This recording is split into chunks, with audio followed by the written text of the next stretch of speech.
oxygen. You need to breathe in order to stay alive. For your body to stay alive, you need oxygen. And everyone in this hall knows that if you are deprived of oxygen, you will only be able to survive for a very short amount of time, and then you will die. Agreed? Now, the heart also needs oxygen. And it's interesting because the trees, what do they give us? They give us oxygen.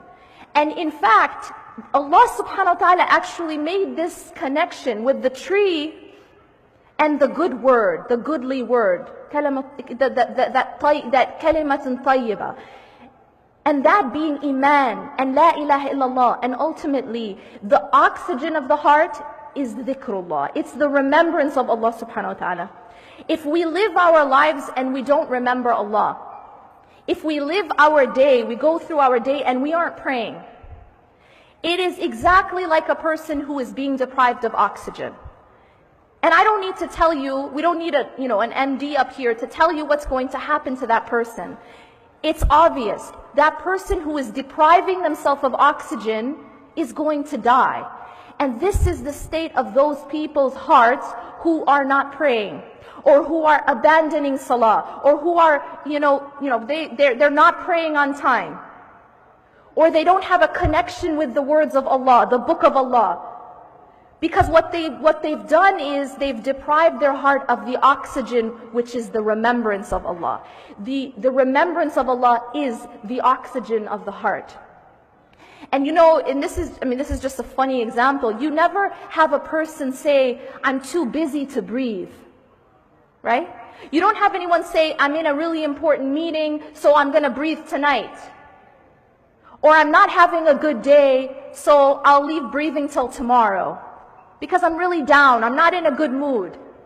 Nobody says I'm watching a TV show, so I'm not going to breathe. Or I'm at the mall. You understand the point here. We know that we have to breathe to stay alive. And it does not matter where we are, or in what state we are in, or in what condition we are in. Even when you're in US airports, you still breathe, right? Yeah? What happens when salah time comes and you're in an airport? Your salah is your oxygen. You cannot think of it as anything less. And if you do, that's why your heart ends up dying. Really, it isn't rocket science. When people want to understand why they're having a spiritual crisis, it really is not complicated. It always goes back to the salah, because the salah is the life of the heart.